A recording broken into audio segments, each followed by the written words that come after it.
In this video, I'll be showing you how I 335 swapped my wagon. Now, I own the wagon for about a year.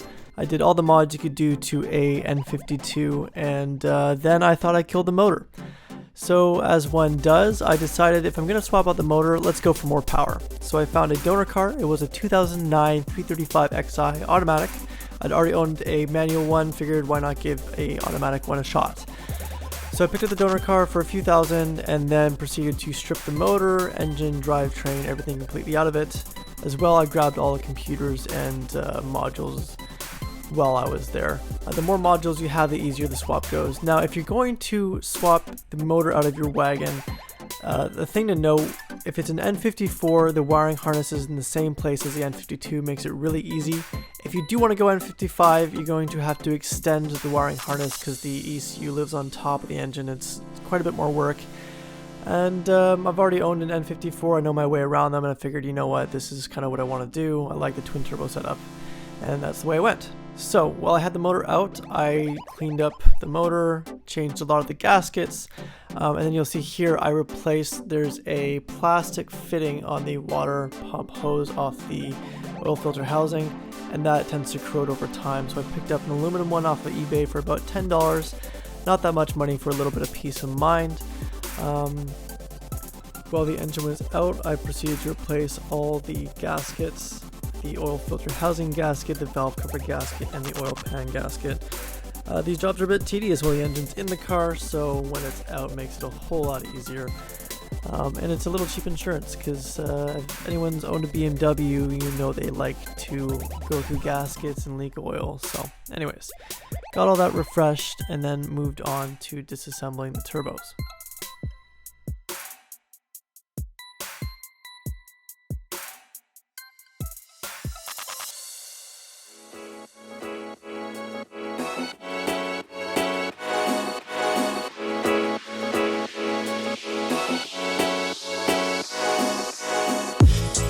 The one core, there's no shaft play, and then this I think was the front core, which had been leaking oil pretty badly, and you can see here it's built up, caked on. So I've got complete replacement cores. Gonna swap these out. If you look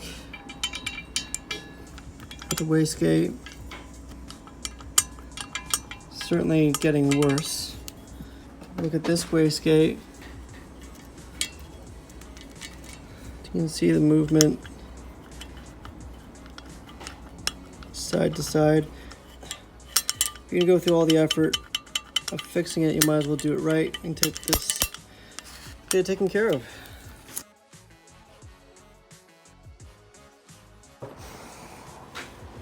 I've removed the wastegates. Now, the original actuator sat on there, and I drilled it out and then I hammered it through instead of grinding it. That worked just as well. I think if you don't have an angle grinder, you can do that. Works just fine. I did mark the position of the wastegate right there. I know it looks a little cloudy, but it's right there. So I drilled out the locating pin, and then I've just been knocking out the bushing. I'm using some extensions and a hammer. Once that's done, we're gonna push in the new bushings, and then I'm going to take these to get the flaps welded on, reassemble the turbos, and then throw them back on the engine.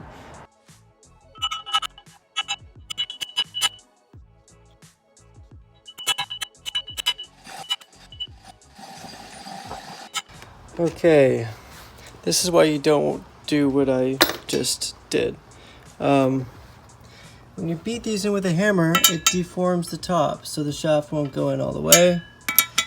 For both. So I'm going to drill these out and see if there's somewhere plated what there was before. Risk is when it heats up, these could bind, which is not good. So don't hammer these in. I almost had the one in nice and smooth.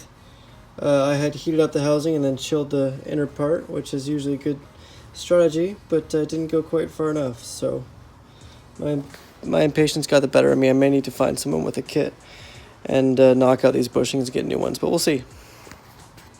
So if you look at the billet wheel, the compressor wheels are both 6x6, just this one is billet, whereas this one isn't. I didn't opt for a larger compressor wheel because then I'd have to modify these housings to fit it, and I just wanted to be able to slap it all back together, and that just fits over top of there. Now on the exhaust side, if you actually look, the exhaust wheel is 25-30% taller. They come pre-balanced. I didn't want to deal with having to assemble them myself and then get them balanced and then mess them up. So these have all been cleaned up. New wastegates installed. See that nice welding there.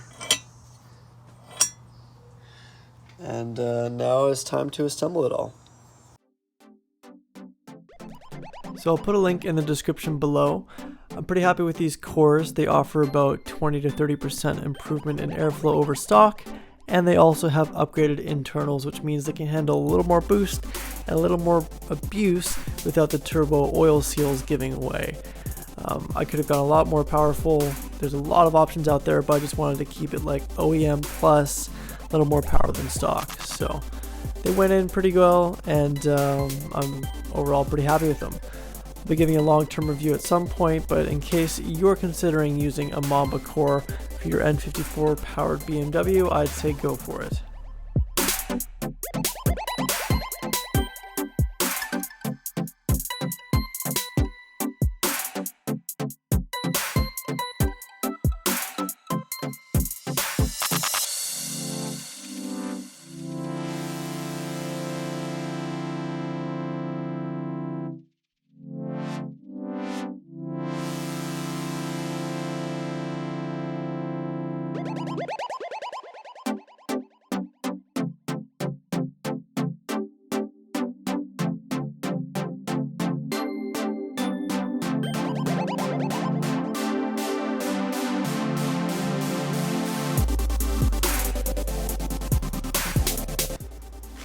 And there you have it.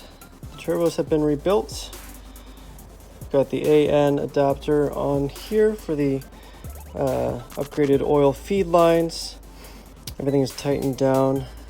Always check the center of the shaft to make sure this is all seated correctly. It should spin freely, not catching on anything.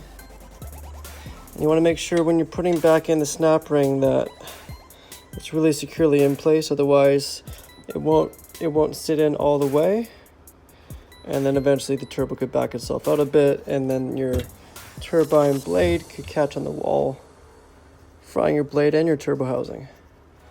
So just take your time, put it back together carefully, and you should be good to go.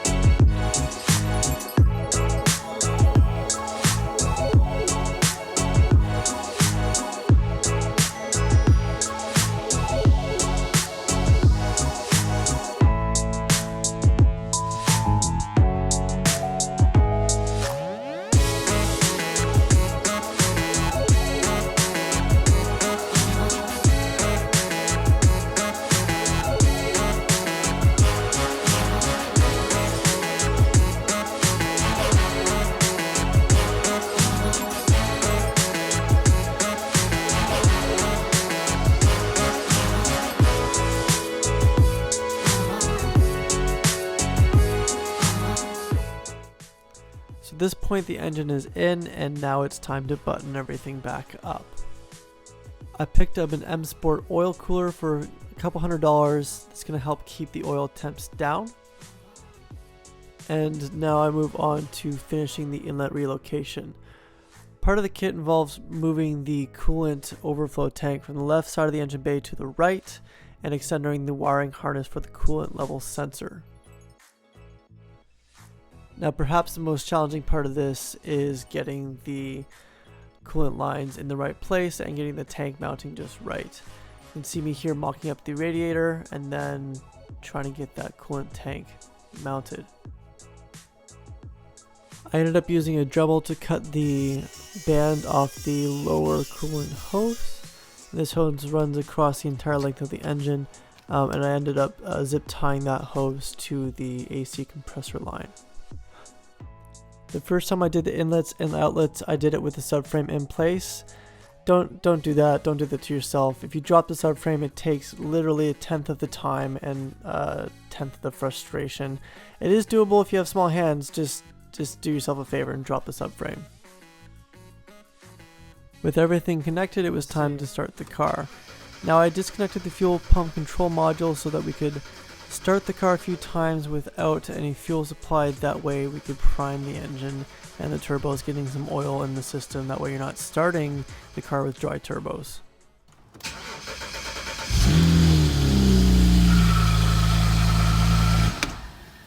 Okay, I think we should still definitely get a fire extinguisher. Any idea what that sounds from? I mean, that could be the power steering pump working its stuff out. Could be.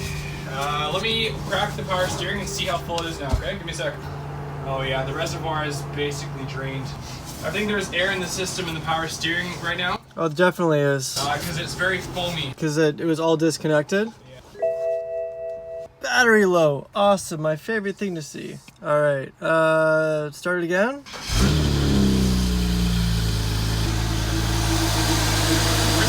Quite a bit. Yeah, we're smoking a lot right now.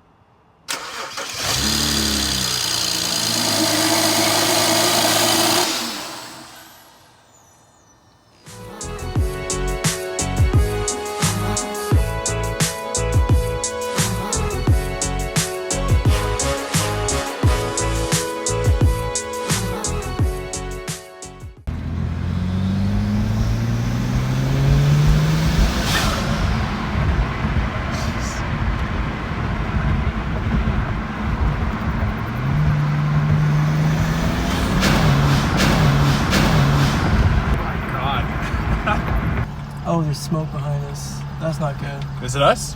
Oh yeah, that's us. Shit. Okay. Oh yeah, I smell it now too.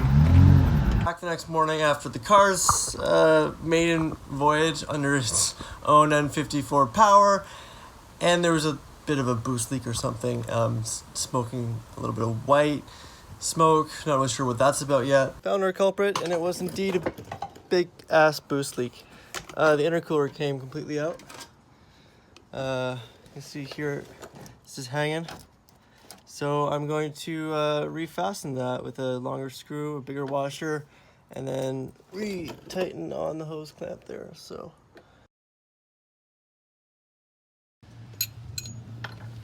Well, there's a coolant leak at the rear turbo. I've got the subframe, downpipes, engine mount out of the way, and just try to track down where this leak's coming from. It's either the coolant feed line at the top or the return line. Now, yeah, the rear hose is not seated correctly, so we're gonna fix that. Get it all nice and snug. Hose itself looks fine. It's not leaking up here, it's just on the turbo itself. Over here, let's check the front. The front's nicely popped all the way in. Yeah, the back just isn't seated completely, so we're gonna fix that. I had coolant leaking from the rear turbo because one of the coolant lines hadn't seated properly, so it was sort of sitting a little bit at an angle to get a complete seal. The bolt that holds them in, I tightened all the way, but I think it was a little bit longer, and so it didn't quite seat correctly. And when I went to tighten that bolt back in, it snapped. So now I've got a rear turbo cartridge with a broken bolt in it. You don't want to mess around with broken bolts. I'm going to pull the rear turbo in order to get that bolt out. And let's just take a little break, because sometimes things just get a little frustrating. You gotta take a moment before you do something really stupid. So, let me show you what's going on here. Got the rear turbo here. It's these coolant lines here that were giving me problems. If I pull this out, it's gonna start leaking water, but the bolt that holds them goes right there, snapped off completely. So in order to fix that, I gotta pull the whole turbo off. So better look, this is the bolt that broke off in the turbo. Not a whole lot to work with here. I think I might take it somewhere to get it extracted, because I don't want to mess up the housing. But God, that's frustrating, eh? Rather than try and use a screw extractor, I took the turbo to a machine shop and had them remove the bolt. I didn't want to risk messing up a $400 core just to try and save a few dollars. Anyways, with the subframe out and now the turbo back in, I put back on the outlets and inlets, and let me tell you, it is so much easier with the subframe out of the way. With the engine supported from above, I removed my jack and then used the two jacks to raise the subframe back up into place. When doing this, it's good to reconnect the steering rack before the subframe's all the way up, or it's difficult to get in there to do up those bolts. And with that, the turbo was back in and everything buttoned up and we were good. Now to test the car out.